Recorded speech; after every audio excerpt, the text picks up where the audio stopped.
Sejam todas bem-vindas, sejam todos bem-vindos ao meu canal. Eu me chamo Paulo Davi e estamos gravando uma série de comentários sobre a história, repensando a história. E hoje, especificamente, queremos começar uma série, dentro da série, que é a história do Brasil. Hoje queremos falar uma visão geral sobre a Idade Moderna, o mercantilismo e a colonização da América. Então, esse período que se dá o Brasil colônia está inserido no contexto maior do mercantilismo. Para quem não sabe, o mercantilismo é o nome que se dá à política econômica praticada pelos estados nacionais absolutistas durante a Idade Moderna. O mercantilismo compõe o que nós chamamos de antigo regime. E a história do Brasil começa, ou pelo menos a história da conquista do Brasil e da conquista da América começa numa fase do início do capitalismo comercial que se chama as grandes navegações. Essas grandes navegações começam com Portugal. Portugal foi o primeiro estado nacional que surgiu na Europa, daquela união rei-burguesia para superar a crise dentro do feudalismo, que atingiu a burguesia pela exploração da nobreza sobre a atividade comercial que havia renascido com a reabertura do mar Mediterrâneo. Você se lembra que essa burguesia comercial que trouxe produtos comprados dos árabes para a Europa com a reabertura do comércio, essa burguesia, ela no primeiro momento, realizará as chamadas feiras, que aconteciam nos entroncamentos de estrada, mas com o perigo, a insegurança dessa atividade, ela vai gradativamente se estabelecer próximo aos muros dos castelos, e onde só existia o castelo do senhor e a vila dos camponeses, vai surgindo ali uma cidade protagonizada agora por essa nova classe social dos comerciantes, que por sua vez vai se ver explorada por aquele senhor ali do feudo, acostumado a deixar o servo só com o suficiente para sobreviver. Essa mentalidade vai se chocar com a nova mentalidade capitalista, de acumulação de capital. E você precisa lembrar que era a única forma, daquele senhor do castelo pegar as moedas de ouro, que eram as moedas desse comércio internacional, desses produtos que vinham do Oriente, trazido pelos árabes. E aí nós vamos ter um choque, o que vai levar essa burguesia, depois de várias tentativas, a se unir ao rei. E colocando dinheiro na mão do rei, esse rei vai poder contratar um exército mercenário, um exército pago, para sobrepor ao exército dos senhores feudais. Porque no feudalismo o exército do rei era a união dos exércitos dos senhores feudais. Você já sabe disso.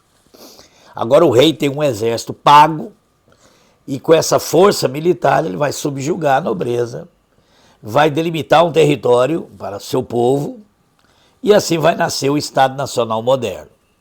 Dentro daquela visão da época, que os homens precisavam entregar o poder para alguém acima deles, que no caso era o rei. E Portugal foi o primeiro estado a se formar na Europa, em 1385. E essa união da burguesia portuguesa com esse rei foi uma união que já tinha um propósito, que seria o rei mobilizar os recursos do Estado e investir num empreendimento que era ousado naquele tempo, corresponderia hoje às viagens espaciais. Só o Estado centralizado, rico de Portugal, poderia investir nesse empreendimento. que eram as grandes navegações. Para isso vão se criar ali em Portugal um centro náutico de pesquisa, estudos, já com conhecimento trazido ali dessa abertura comercial, né? Trazida ali da China. Então vai entrar na Europa muita novidade, né? Além das universidades que vão surgindo na Europa, uma ideia trazida dos árabes, né? Com a sua religião, que valorizava o conhecimento, que contrastava com o cristianismo, que valorizava a obediência a uma fé cega e subserviente à igreja, né? Mas assim como eles não poderiam impedir a reabertura do comércio, não conseguiram impedir também nem ideias, nem essas novidades introduzidas na Europa, né? Então vamos lembrar que os árabes têm um papel importantíssimo no desenvolvimento intelectual, no renascimento cultural, no desenvolvimento científico europeu e principalmente surgimento de universidades. Mas voltando a Portugal, Portugal foi o pioneiro na sua formação de Estado Nacional.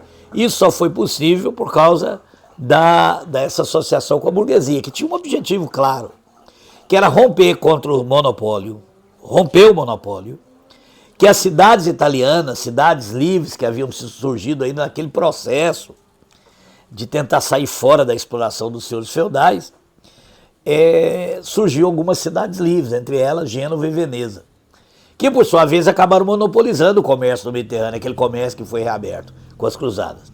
Os italianos compravam dos árabes e esses árabes traziam através de caravanas para a Europa, ali para o Mediterrâneo, os produtos que vinham do Oriente. Então a ideia de Portugal era romper com esse monopólio das cidades italianas, dos árabes, e chegar às fontes de especiaria. Isso só seria possível com as grandes navegações.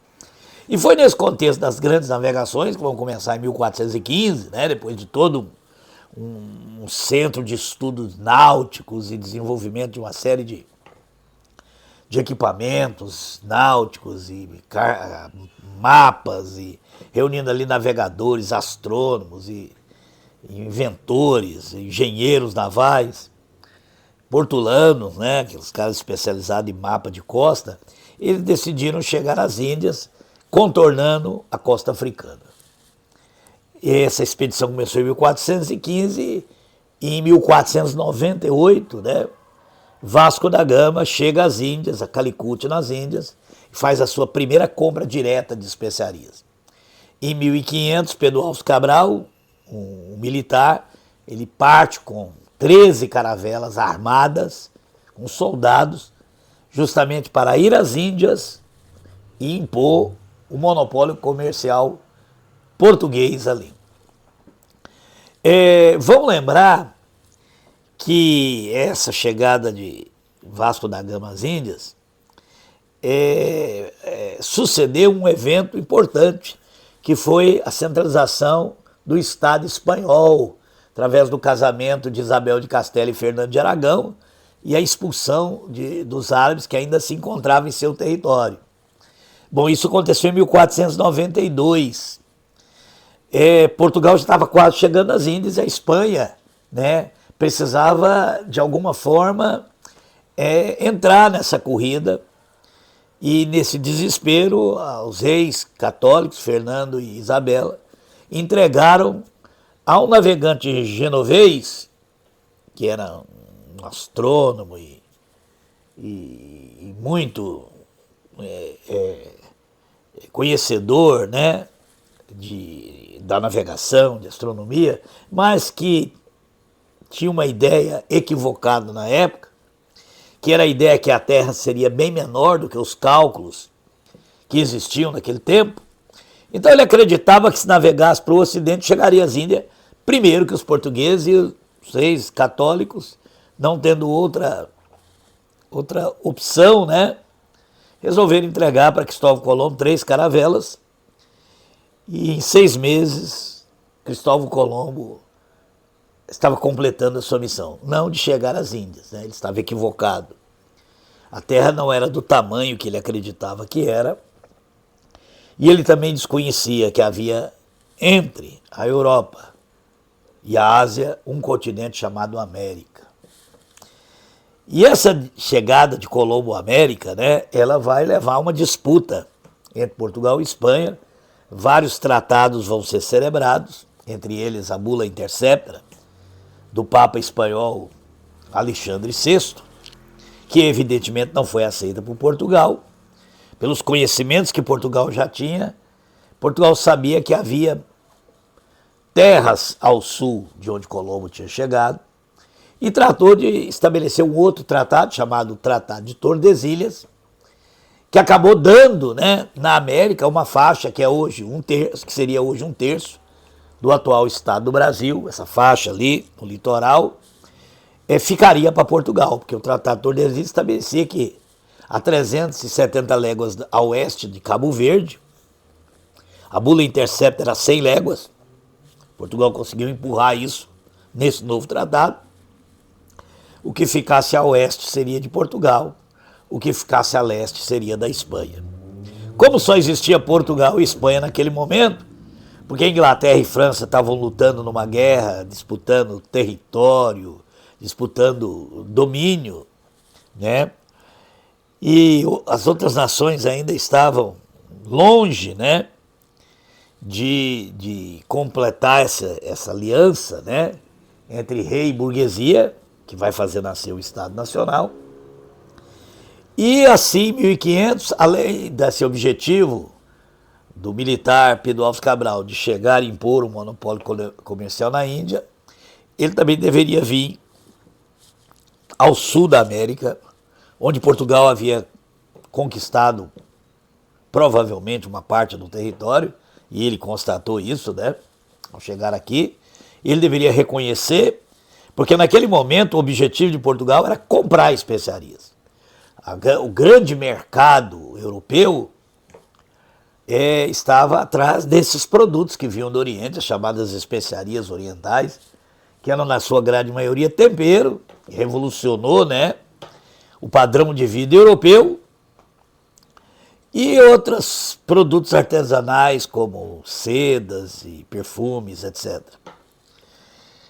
Nessa navegação portuguesa na costa africana, Portugal também encontrou algumas especiarias da África, né, como a pimenta malagueta e outras. Mas, acima de tudo, Portugal descobriu uma grande mercadoria que seria, né, nesse período, a principal mercadoria, o principal fator de acumulação de capital da burguesia portuguesa durante esse período, que foi o comércio de escravos, né? As sociedades africanas praticavam a escravidão, mas essa visão capitalista de transformar tudo em mercadoria, de considerar tudo como mercado, de vender tudo visando lucro, viu no comércio de escravos um meio de acumulação de capital. E o escravo, ele era, acima de tudo, uma mercadoria. Mas ele também foi a principal mão de obra explorada nas colônias, né, da América, especialmente no caso dos Estados Unidos e do Brasil. Então foi o trabalho escravo o grande responsável pela economia colonial. Uma economia, né, que a partir de 1530, quando o comércio de especiarias entrou em crise, mas havia uma especiaria que Portugal resolveu não comprar mais do Oriente, mas produzir, que era a cana-de-açúcar. Portugal já tinha experimentado a produção da cana-de-açúcar ali no arquipélago de Cabo Verde, mas o Brasil tinha um litoral plano, com terras férteis e um clima favorável para transformar o litoral brasileiro, especialmente o litoral do Nordeste, na grande produção de cana-de-açúcar, né? Essa cana-de-açúcar, que era transformado numa espécie de matéria-prima do açúcar, e que era vendido para os holandeses, que tinham a técnica do recivo, do refino. Então os holandeses, eles monopolizavam esse conhecimento, né? De forma tal que eles eram os únicos que poderiam oferecer o açúcar refinado. Mas para fazer o açúcar refinado, eles davam da matéria-prima, fabricada a partir da cana, plantada aqui no Brasil. Então a burguesia portuguesa monopolizava essa matéria-prima, essa commodity de açúcar, enquanto que a Holanda monopolizava o refino e a distribuição na Europa. E eles fizeram isso em parceria, né? Holanda e Brasil e a burguesia portuguesa, a burguesia holandesa e a burguesia portuguesa fizeram esse grande atividade comercial em parceria. Para cá foram trazidos aqueles elementos da aristocracia portuguesa que desejavam possuir aquilo que para eles era o maior símbolo de poder e riqueza, que era a terra. Lembra que foi a falta de terras que levou o Papa Urbano II a convocar as primeiras cruzadas. Porque esse negócio de ser dono da terra, ter a terra, era um valor da aristocracia, de um mundo que ainda existia e que via nascer um outro mundo, que vê no capital uma outra forma de riqueza e poder. Mas durante toda a Idade Moderna vai conviver essas duas realidades. Então esses elementos da aristocracia foram trazidos para o Brasil. O Brasil foi dividido em lotes, chamado capitanias hereditárias, 15 lotes, 14 capitanias e 12 donatários. O rei de Portugal não estava disposto a investir do cofre português na colonização. Então ele dividiu o Brasil nessas faixas de terra e propôs a alguns fidalgos de Portugal o empreendimento. E caberia o investimento sair da mão desses chamados donatários. Em contrapartida, eles teriam vários direitos e privilégios. Seriam parceiros do rei de Portugal. Não preciso nem dizer para você que foi um sistema que não deu certo. Porque muitos donatários que receberam essas capitanias nem investiram nela, nem vieram para cá. Só 2 capitanias se desenvolveram. A capitania de Pernambuco, no Nordeste, baseada na produção do açúcar, né? Cana-de-açúcar. E a capitania de São Vicente, que mais tarde seria onde é hoje Rio de Janeiro, São Paulo. Essa conseguiu atrair gente para lá, apesar de não ser uma capitania pobre, ela conseguiu povoar aquela região.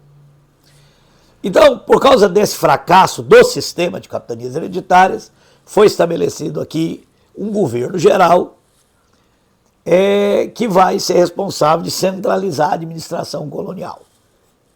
Mas voltando a esse período, esse primeiro período do Brasil Colônia, chamado período açucareiro, né? Que vai a partir de 1530 até meados do século XVII, onde a principal atividade praticada no Brasil era a produção da cana-de-açúcar, que vai, lógico, criar aqui uma classe dominante, rica, que são os senhores de engenho. Essa gente vai ficar muito rica, explorando esse trabalho escravo, vendendo o açúcar para a burguesia portuguesa, que por sua vez vendia para a Holanda. Era uma parceria, como eu já falei. Acontece que de 1580 a 1640, o trono de Portugal voltou para o rei da Espanha. Portugal originalmente pertenceu à Espanha. Antes de se separar, depois mais tarde centralizar sua monarquia, originalmente pertenceu àquelas casas dos reis espanhóis, né? Leão, Castela, Navarra e Aragão. E com a morte de Dom Sebastião, o último rei da dinastia Viz, que centralizou a monarquia portuguesa, ele morreu lutando, né, com os árabes, e ele era muito novo, ele não tinha herdeiros. O parente mais próximo dele era um cardeal chamado Dom Henrique, último elemento da dinastia Viz, que também logo falece, e o trono português fica vazio. O parente mais próximo era Filipe II, rei da Espanha, que era neto de Dom Manuel Venturoso, aquele que governou Portugal no início, né, dessa saga que traria Pedro Alves Cabral aqui para o Brasil. E aí o que é que vai acontecer? Esse período de 1580 a 1640 foi importante. na história do Brasil, porque a Espanha, ela tinha domínio sobre a Holanda. E depois da reforma protestante, a Holanda vai se separar da Espanha. E isso vai levar a Espanha e a Holanda a uma guerra, que está dentro daquele contexto das guerras de religião, que foi uma das consequências da reforma protestante. Acontece que essas guerras de religião, no caso específico, né, da Espanha e da Holanda, vão ser chamadas de Guerra do Açúcar. O rei da Espanha, que agora é rei de Portugal e também domina a colônia, que é o Brasil, não aceita mais a parceria dos senhores de engenho daqui com os holandeses.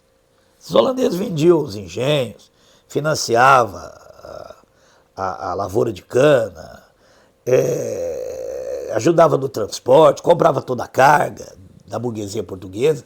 E essa parceria, essa sociedade foi motivo de que Filipe II tentasse dar um basta nisso. E essa guerra do açúcar vai ter consequências.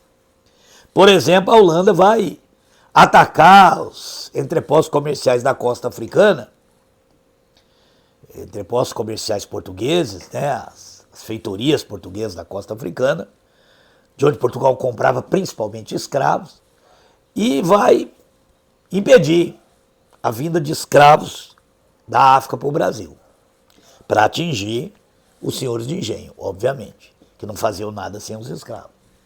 É nesse momento que a capitania de São Vicente vai haver um espaço, uma oportunidade, para entrar no interior do Brasil, para capturar índios catequizados pelas missões jesuítas. Porque os jesuítas, né, eles estão envolvidos nesse projeto de grandes navegações, a Igreja Católica Portuguesa, a Ordem dos Jesuítas, estava nesse negócio também. O interesse delas era a catequização dos índios.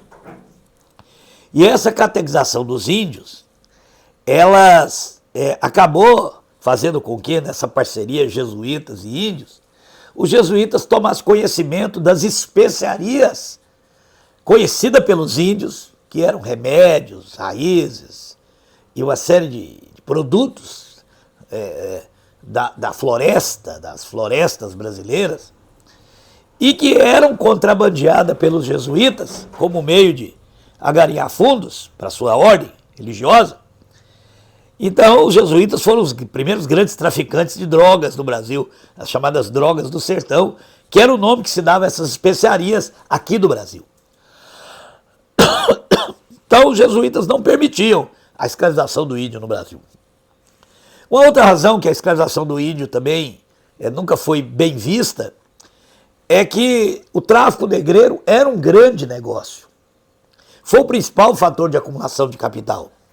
Então a coroa portuguesa também estava do lado dos jesuítas nisso. Mas nesse período, que houve um boicote, em outros períodos também, esses vicentinos, chamados bandeirantes, vão entrar no interior do Brasil, atacar missões jesuítas, que ficava além de Tordesilhas, capturar índios e levar e vender como escravo aos senhores de engenho, para eles continuar produzindo.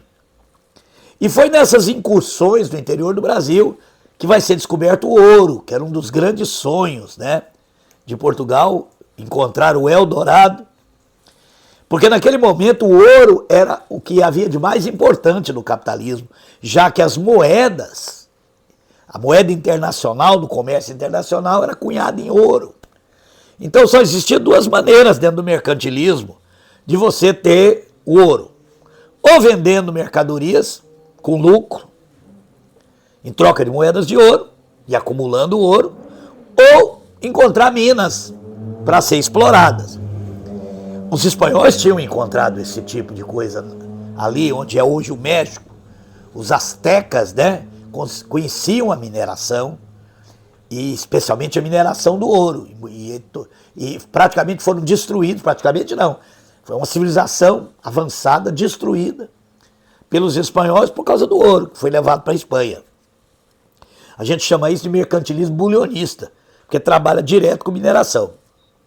O mercantilismo praticado por Portugal era o mercantilismo, num primeiro momento, comercial, né, de companhias de comércio. Acumulação de capital através de exclusivo, que é uma característica, né, do mercantilismo, que para você acumular capital você tem que ter um monopólio de algum produto que só você tem. Você também precisa praticar tarifas protecionistas para proteger a sua produção industrial, que naquele momento ainda era artesanal. Então, no caso, essa descoberta de ouro em Minas Gerais, Goiás e Mato Grosso seria muito importante. Por quê? Porque essa guerra do açúcar não ficaria apenas no boicote ao tráfico negreiro. Os holandeses eventualmente invadiriam o Nordeste brasileiro, ficariam aqui mais de 20 anos, e nesse período que o chamado Brasil holandês, domínio holandês sobre a região açucareira, os holandeses vão aprender a fazer a única coisa do processo que eles não faziam, que era o plantio da cana-de-açúcar. Depois que eles são expulsos do Brasil, eles vão produzir a cana-de-açúcar e controlar todo o processo, né, da produção da cana até o refino. E o Portugal vai perder esse monopólio do açúcar. Mas como os bandeirantes paulistas haviam descoberto, né, o ouro, Minas Gerais, Goiás e Mato Grosso, nós vamos começar o segundo período, o segundo ciclo do Brasil colônia, que é o Brasil minerador. Lembrando que o Brasil açucareiro, ele se construiu sob um tripé. Trabalho escravo, o latifúndio e a produção voltada para o mercado externo. Então essas são as raízes do colonialismo do Brasil, que vão permanecer até os nossos dias. No período minerador, o eixo econômico muda ali, principalmente para a região de Minas Gerais, o centro-sul, né? Minas Gerais, Goiás e Mato Grosso, é aí que vai começar a colonização de Goiás. E algumas diferenças, algumas permanentes, o trabalho vai continuar escravo.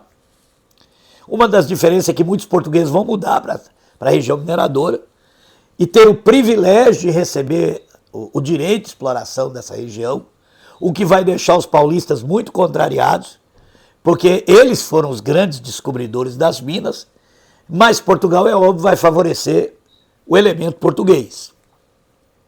Isso vai gerar os primeiros conflitos, né?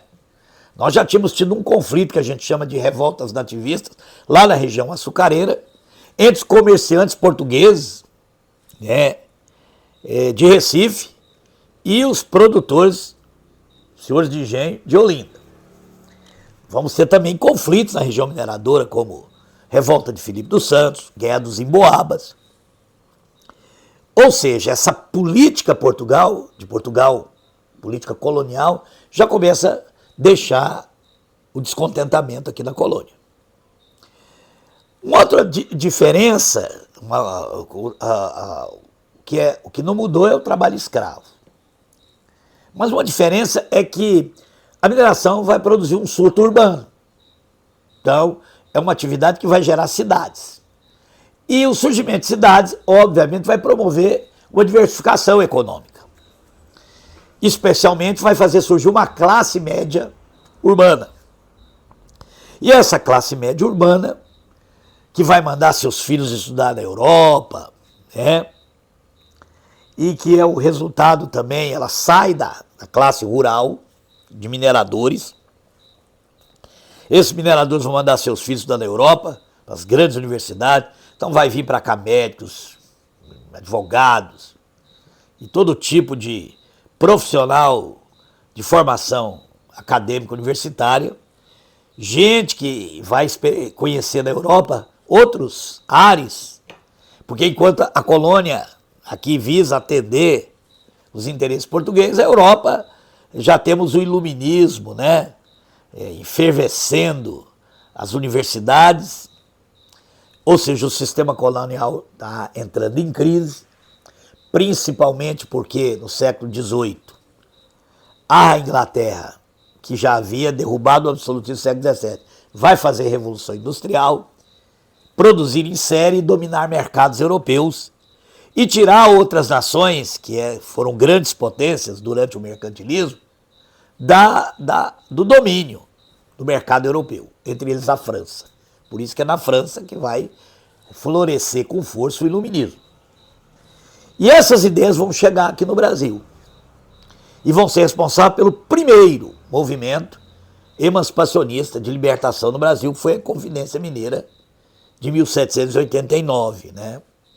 Justamente o ano da Revolução Francesa, da primeira fase da Revolução Francesa. Mas também vai gerar um outro movimento de maior alcance, né?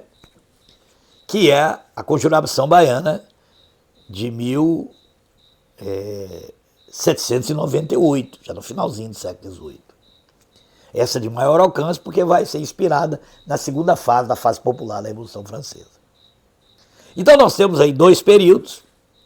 Outra diferença é que havia uma maior versatilidade socioeconômica do período minerador por causa dessa diversificação econômica.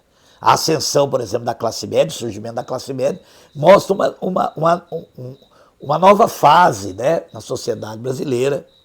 Haverá também um florescimento cultural que as cidades trazem, né, e o conhecimento advindo desse contato com as universidades europeias, gerando o chamado barroco tardio no Brasil, porque o barroco é um fenômeno do século XVI na Europa, aqui foi do século XVIII.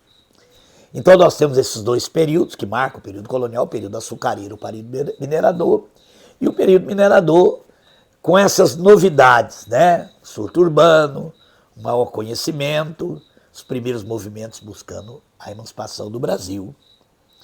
E assim nós temos uma visão geral do que foi o Brasil colônia. Mas é muito importante nós entendermos o seguinte: esse Brasil colônia vai gerar uma classe dominante, extremamente conservadora, escravista, e que vai ser responsável pela independência do Brasil e pela ordem socioeconômica do Brasil Império. Então, aguarde as próximas aulas. Semana que vem eu quero dar uma geral no Independência do Brasil e Brasil Império. Continue conosco.